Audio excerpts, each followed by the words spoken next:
What up? This is my Q&A for December 27th, 2008. The first question is from RickModelMartel, and there's two questions asked. The first one is, what are your thoughts on Kurt Angle possibly returning to the WWE and by next fall, and who would you like to see him feud with upon his return? Some of the names that come off the top of my head are CM Punk, Shelton Benjamin, Chris Jericho, and Randy Orton. Well, as far as Kurt Angle's return to WWE, it looks like it possibly could happen because WWE Creative and I think some people in the higher ups like Triple H, Shawn Michaels, and some of the backstage guys like that are really brokering for WWE to possibly bring Kurt Angle back when his TNA contract ends in September of 2009. I think it would be a good thing because pretty much by that point he'd be in TNA for 3 years and he's kind of almost done whatever he could do in TNA. He's won all the titles in TNA and pretty much, if he, stays after his contract ends, he's going to probably be a little stale. I mean, he's a great wrestler, but he's kind of almost done what he could do in there.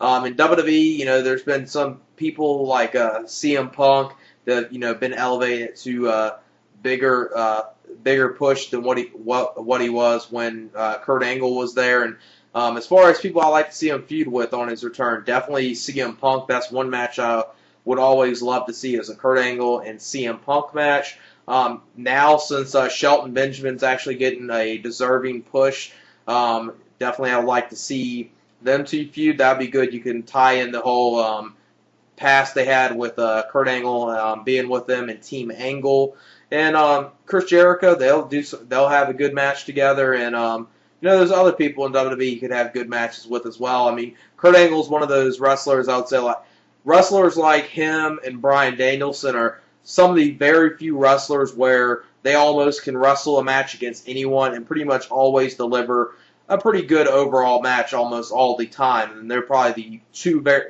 of the very few wrestlers that can do that. There's a couple others, but those are the main two I would say that always deliver a good match most of the time is Kurt Angle and Bryan Danielson against anyone. Then the next question is, there's obviously rumors that Undertaker's WrestleMania 25 opponent is going to be Shawn Michaels. But imagine this, this main event, The Undertaker versus Stone Cold Steve Austin. Undertaker Shriek versus Austin's last match. Both from Texas, something has to give. How big do you think this match would be if it did happen? Definitely it'd be interesting to see, within either one. They're Shawn Michaels versus Undertaker. They're both Texan stars. Same with Austin and Undertaker. Now, I still see them going the route of possibly doing Shawn Michaels and Undertaker. That would be what I think everyone wants to see. Unfortunately, I don't think we will get it. I think we'll probably get, unfortunately, the end of the feud with Shawn Michaels and JBL at WrestleMania, which has been a boring-ass feud already, and it's already wearing thin, and God knows how terrible their match will be at WrestleMania. And that's unfortunate for Shawn Michaels that he's going to have to be stuck in the ring with JBL. Maybe Shawn Michaels can pull something out of him, but I highly doubt it. But definitely either way that goes, if say they did the Stone Cold and Undertaker match, that'd be something big.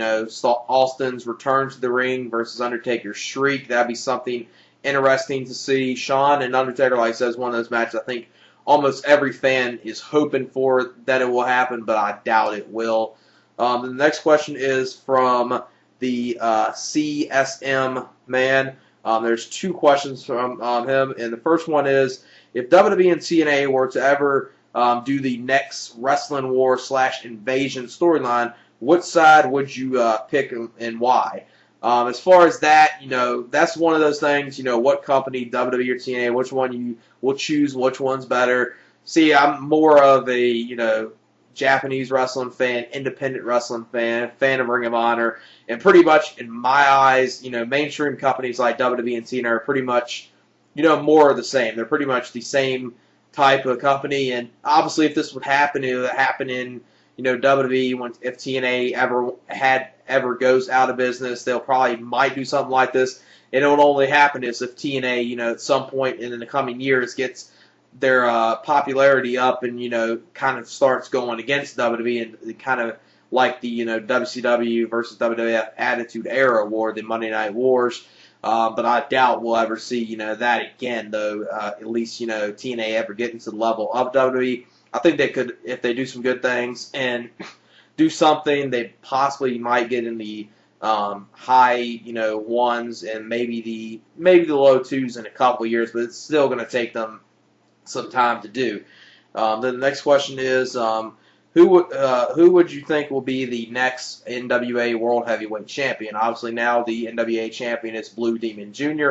As far as who I think possibly could defeat him for the title, possibly could be Adam Pearce defeating him for it. Or definitely, since even though I know Adam Pearce is obviously Booker, Ring of Honor now, I think he probably still will do some obviously dates for the NWA, and possibly at some point might actually step in the ring back in Ring of Honor. Brent Albright, I think he still does some stuff with NWA, so definitely Brent Albright would be the one I would like to see, but that probably would conflict with his Ring of Honor time, so. Don't think that would happen. So at this point, I don't know who will defeat him, because those are only two potential guys I could see defeat him. And obviously, with not having Dish TV, Dish Network, can't see the NWA Showcase. So pretty much, I'm not sure of the whole entire roster that's in the NWA. But definitely, those are the two that are the possibilities I think that would defeat Blue Demon Jr. for the NWA Heavyweight title. And the next question is from Instant Classic G1. What do you think of Jake Roberts as a performer? Jake Roberts as a performer, I would say he's one of those wrestlers that can talk you into the ring, but he's not the best in-ring worker. He was a pretty solid worker, but not, a technically gifted wrestler, and he wasn't intended to be anyway. He's great on the mic. He's one of the best promo guys of all time, and if it wasn't for Jake Roberts, I would say, we wouldn't have got Raven. Then without having Raven, we probably wouldn't have Jimmy Jacobs doing his excellent promo work, because obviously Jimmy Jacobs and Raven, those two probably are influenced by Jake Roberts, where Raven I know definitely is, with even Raven doing the DDT, and Jimmy Jacobs probably more influenced by Raven in the from the 90s. But obviously those are three great promo guys. And Jake Roberts as a performer, I would say, obviously he's a shell of himself now. He kind of makes himself. He gets when he's doing these indie dates or whatever he does now. Definitely is embarrassing himself a whole lot. I mean, some of these videos of especially what happened at they one indie show. I guess I think it was Firestorm or Fire Pro Wrestling.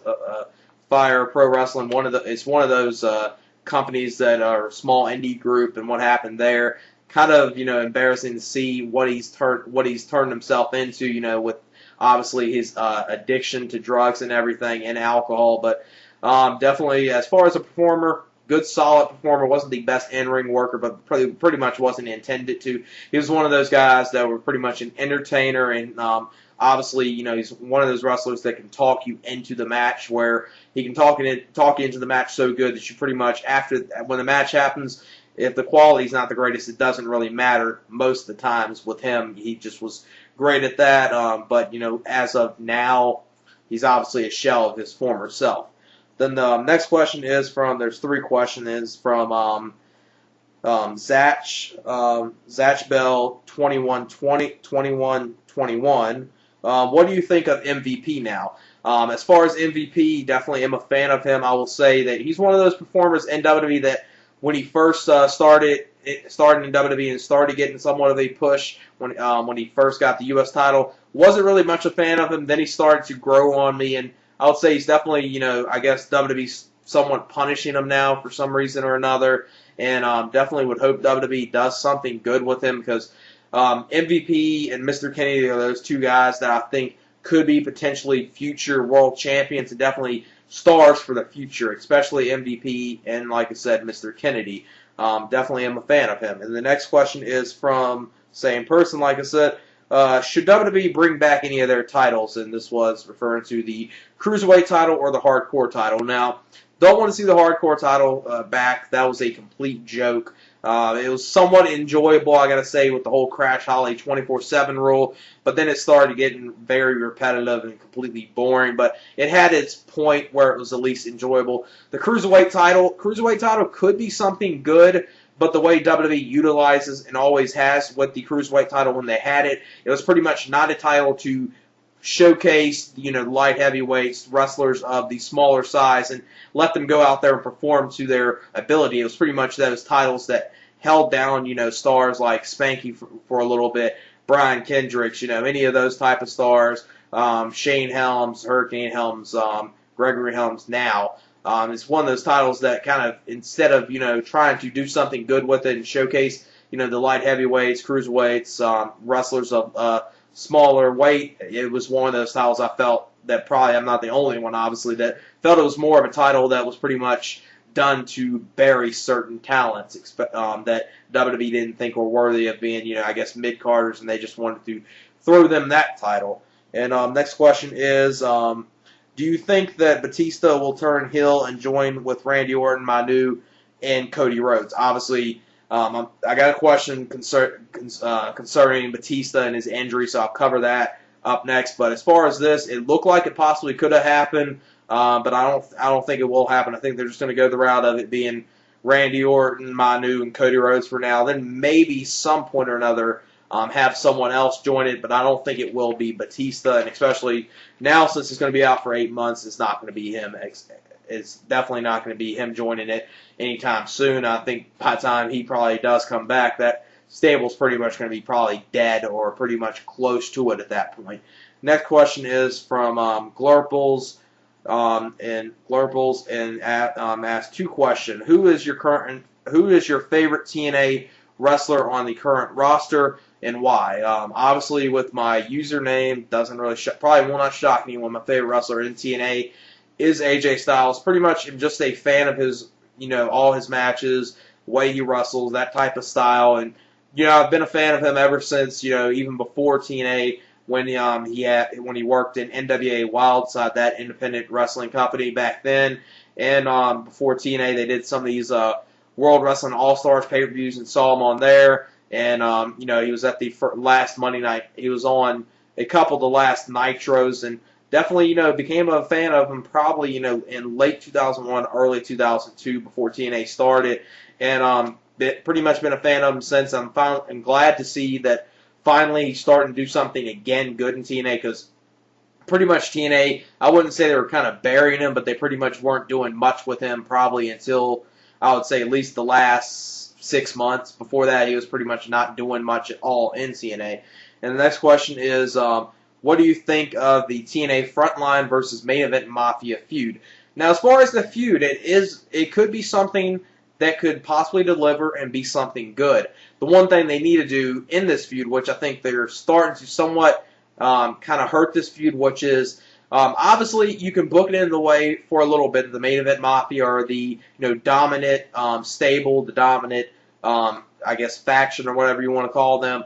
And you book it that way that they're very dominant, but you can't book them so dominant that it looks like the TNA Frontline are complete jokes and they cannot defeat any of these, older wrestlers, veterans, past WWE or WCW stars. And they need to try to make sure they don't do that, which it kind of seems like they're starting to. So hopefully they kind of turn that around and, change it up where it's starting to put over some of the younger stars. That's the goal, I think, this feud is going to do, is going to put over some of the young stars, but they got to do it in a way where they don't get buried on the process of trying to get put over. That's the one thing TNA needs to try to make sure they don't do.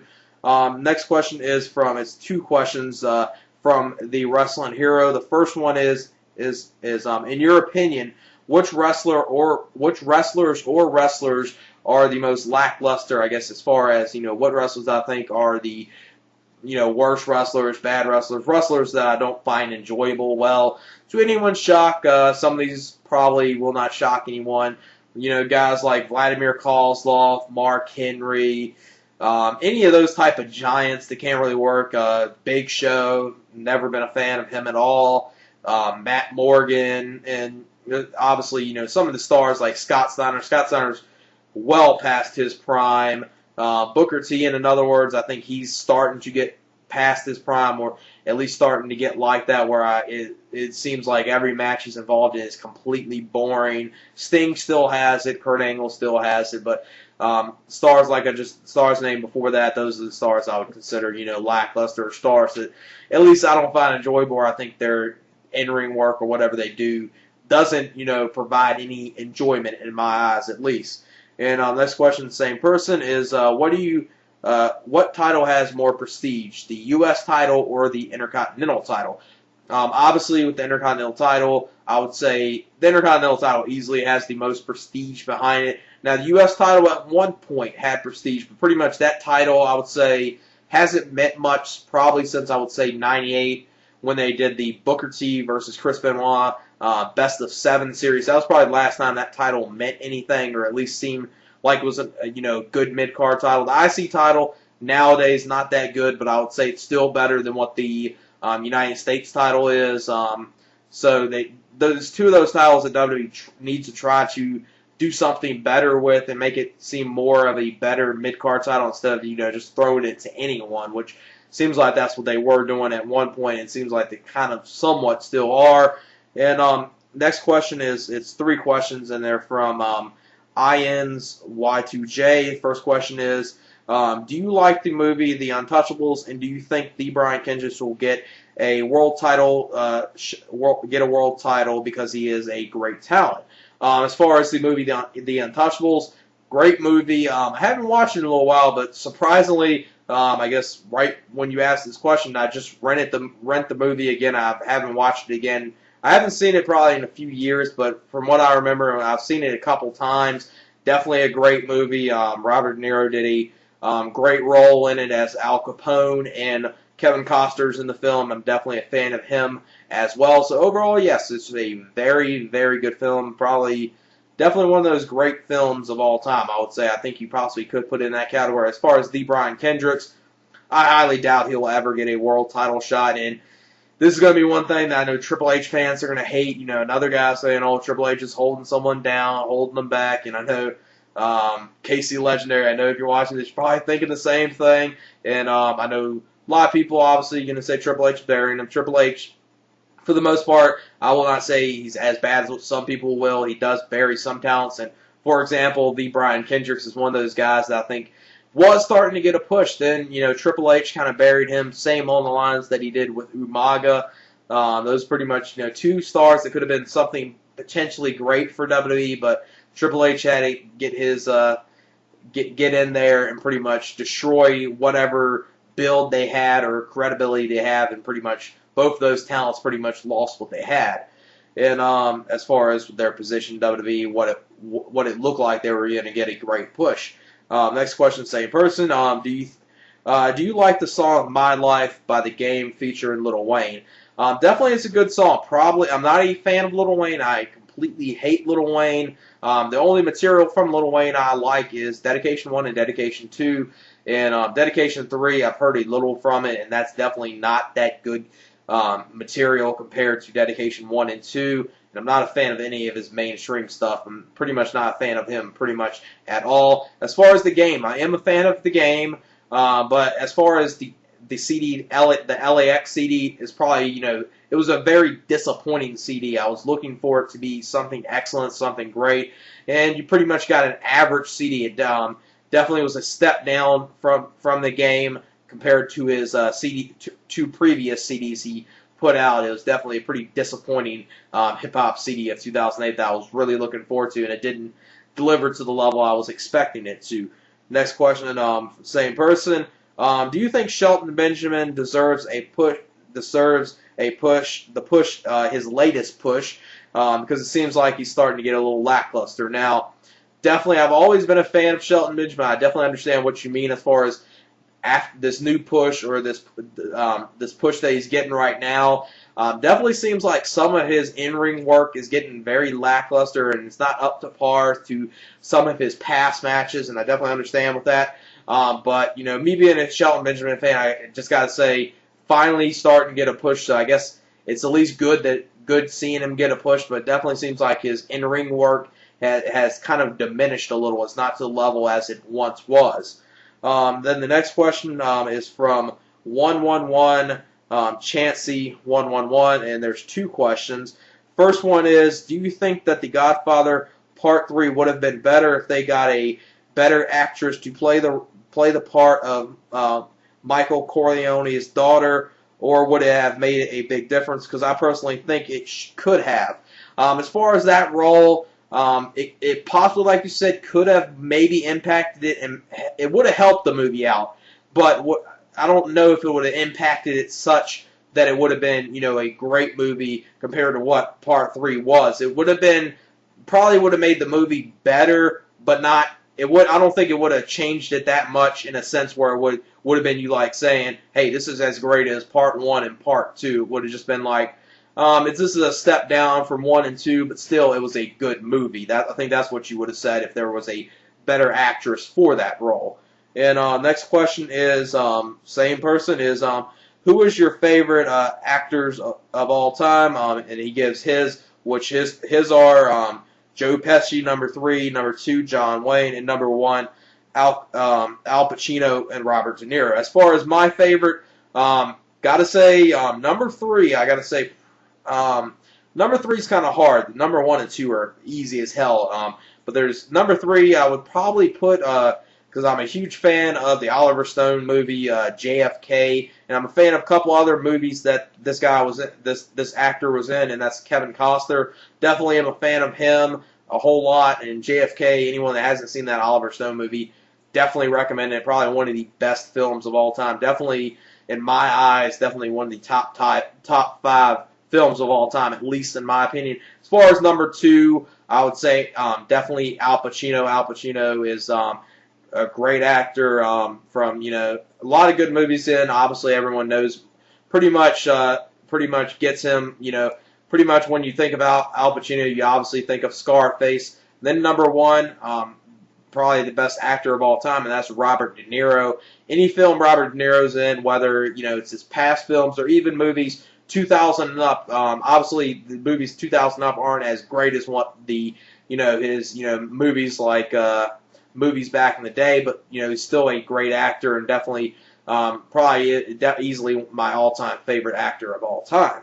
Then the next question is from RKO for Life 11, and he asks, what direction do you think wrestling in America is going? Obviously, this is saying, what do I think is going in a good direction or a bad direction? As far as wrestling in America, now, if you just base it on mainstream wrestling or any wrestling in the United States, I'll pretty much say what you can say about America and the United States in America is pretty much it's a up and down slope. They do some good stuff then, and they do some bad stuff, especially mainstream. Mainstream's complete up and down slope almost year round.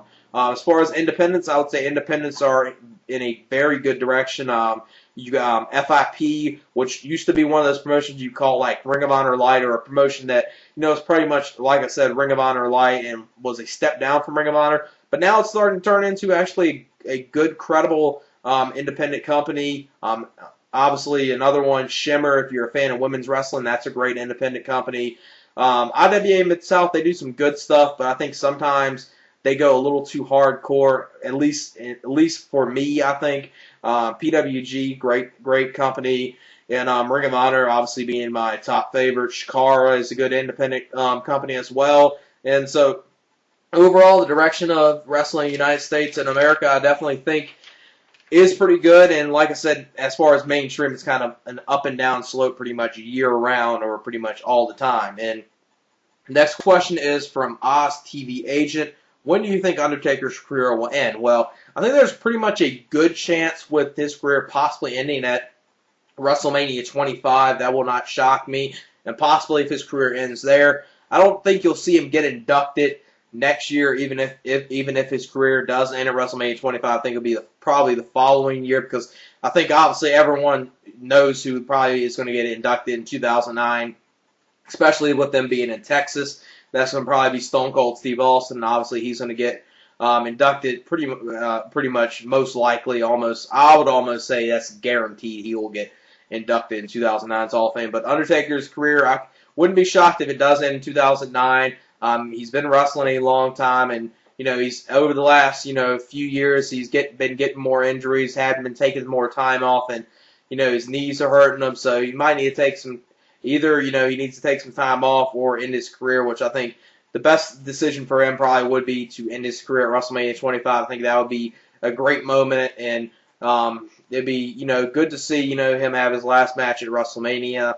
And next question, same person. Do you know if My Network TV is coming to Comcast? And pretty much already answered this question back to him in a message, but just in case anyone that for some reason or another doesn't think they got My Network, especially if you have Comcast, because I have Comcast, and pretty much anyone I would say has the My Network TV. You just have to kind of look around and ask your cable outlet, cable provider, or satellite provider, and ask them, what channel it is in your area. And I'm pretty sure almost every area has it, because what it is in my area, it pretty much they've replaced one of the PBS local channels, and pretty much that got replaced by My Network TV, and it's all in there. And plus, they got a digital channel as well. So anyone that has Comcast, I know has it, and anyone that has Dish or DirecTV, I'm pretty sure have it as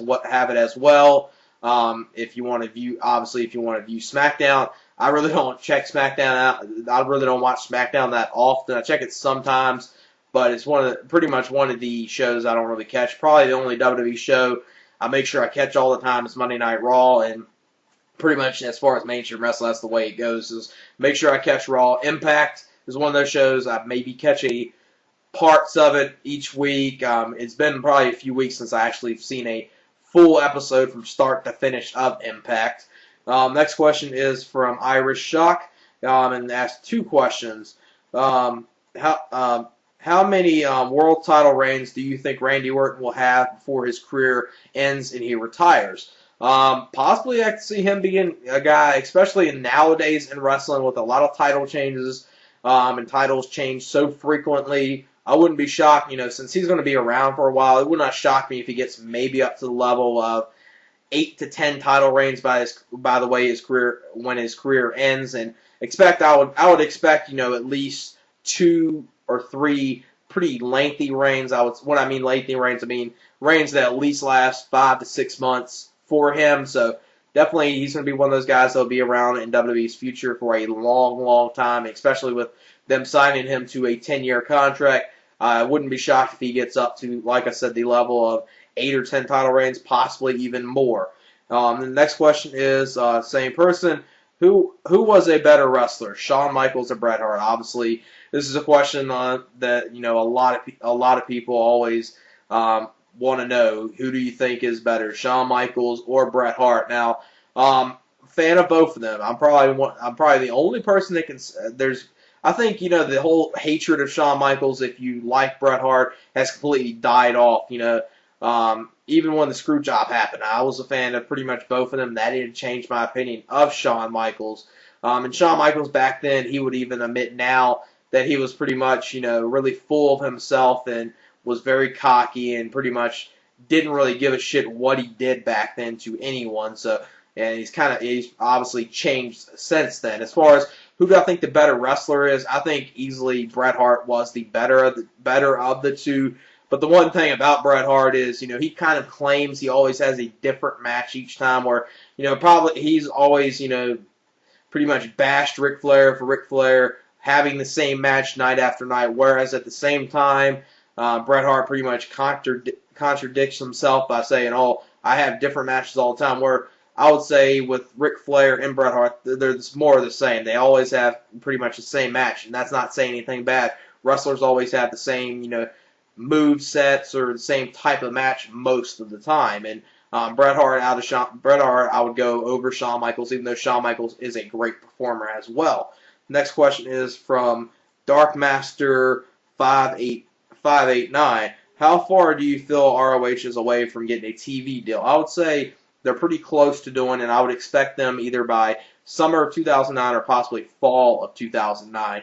Definitely sometime by the end of 2009, I expect them to have some type of TV deal, whether it's with the G4 TV network, which has been rumored, possibly, and obviously the main rumor has been the Versus Network, which would be the network I would probably prefer them to be on. It will kind of be cool to say, Ring of Honor, they, produce, wrestling and wrestling over entertainment. It'd kind of be cool to say, Ring of Honor, a wrestling company, is on actually a sports network, a network that, airs, college basketball games, that airs hockey and other types of sports as well. So I definitely could see them, like I said, by the end of 2009, I would pretty much guarantee it would be definitely, I would see them having a TV deal by then. At least I hope so. TV is one of those things they need to get at some point.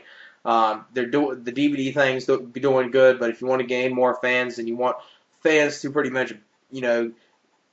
invest money in the product, I think a lot of, especially casual fans, mainstream fans, will not really do that until, a company's on TV. I mean, that's the way it was with ECW back in the day. ECW, just like Ring of Honor nowadays, has their diehard fans, but obviously Ring of Honor needs to do something like a TV deal. They got pay-per-view, but possibly, maybe do 1 or 2 live pay-per-views. That's if, they have enough money to do it and it will not hurt them. But before they do that, I think they need to have a TV deal in place and at least be on TV for a good amount of time, for I would say at least 6 months, possibly a year, until they even think of the idea of having at least one live pay-per-view. And next question, there's 2 other questions from Irish Shock, and the first one is, who do you think will face John Cena now that Batista is out for 8 months? Obviously, earlier this week, obviously everyone's already heard it by now, Batista is injured, and he will be out of action for 8 months, and this is obviously bad news for WWE. Now, as far as me, I'm not a fan of Batista, but it is kind of bad to see, a wrestler get injured and be out for this long, and this is really going to fuck WWE's schedule up for WrestleMania, or what their plans were for WrestleMania, because, I'm pretty sure everyone knew that they were going to do the John Cena versus Batista match at WrestleMania, or that was the intently scheduled plan that they possibly might have done, and definitely would have been a, big match for WrestleMania, would have been WrestleMania worthy for them to do, and especially play it off that, from SummerSlam that John Cena got injured by Batista, and, build it up possibly. I even saw that maybe they would have gone the route of Batista winning the Royal Rumble and then going on to WrestleMania and facing John Cena for the title. But obviously that plan's been pretty much gone, so don't know what they'll do with John Cena. Maybe him and Orton at WrestleMania. That'd be, a strong face versus a strong heel. I mean, that'd be something good to see. I would hope they go on the route of a one-on-one match, but we all know that probably either the title for the SmackDown brand or the Raw title obviously will probably be a 3-way, because ever since WrestleMania 20 they've been doing a 3-way title match for one of the brands every year. So I obviously don't see them doing that with John Cena this year again, so they did the previous year. So I see possibly a John Cena versus Randy Orton match for WrestleMania. I would love to see CM Punk versus John Cena. That'd be cool to see. But I would definitely say Randy Orton. Now, the last question, same person from Irish Shock. This is the last question for this Q&A. And what do you think of WWE writer Bruce Prichard leaking out the Shawn Michaels and Undertaker 25 storyline, and the match was going to happen? And obviously, Bruce Prichard, I was never a fan of from any of the stuff I've heard what he did behind the scenes in WWE. Obviously, most people that don't know him as Bruce Prichard, or the guy from behind the scenes, knows him as the role that he played as Brother Love. As far as him leaking this out, this is something stupid that he did. Obviously, one of the main reasons it probably cost him his job. But no matter what, WWE thinks that firing someone that leaked a storyline out is going to change anything, because pretty much I would say, any company, Ring of Honor, TNA, WWE, especially the mainstream companies of WWE and TNA, their storylines are pretty much always going to get leaked. I mean, there's always going to be some informants or some moles within the company that's going to leak the stories out to, some of the guys like, Wade Keller, Dave Meltzer, PW Torch, the Wrestling Observer, any of those stuff. So this is not going to stop getting anything leaked. And I would say WWE should probably still go the route of Undertaker versus Shawn match at WrestleMania, but looks like they're going to be building up JBL versus Shawn for a WrestleMania match. which unfortunate because I don't think that match will deliver. But definitely, it's kind of a dumb thing for Bruce Prichard to do, leaking a storyline like that out there. If he would have just leaked out, oh, we got plans to maybe do an Undertaker versus Shawn match, I wouldn't really be saying what he did was really that stupid. I mean, because stuff like that always gets leaked anyway. But leaking a whole storyline of the plans of what you're gonna do, how fucking stupid do you got to be? That's like pretty much saying, please, Vince McMahon or whoever the owner of the company is, just fire my ass. That's pretty much what it's saying. And what happened? Bruce Prichard got fired, and I would pretty much say good riddance because from some of the stuff he's done in OVW or some of the stuff he's done behind the scenes, I'm not a fan of what he's done or some of the stuff he's done as far as a Raw writer. So don't really have no hard feelings for him being gone from WWE. So that's the last question for this Q&A, and for my next Q&A, probably be another week or so that I do that one. And if you got any questions for that Q&A, either post it, comments on this video, or send the comments through a comment on my channel or through a personal message. And yeah, that's it. Peace.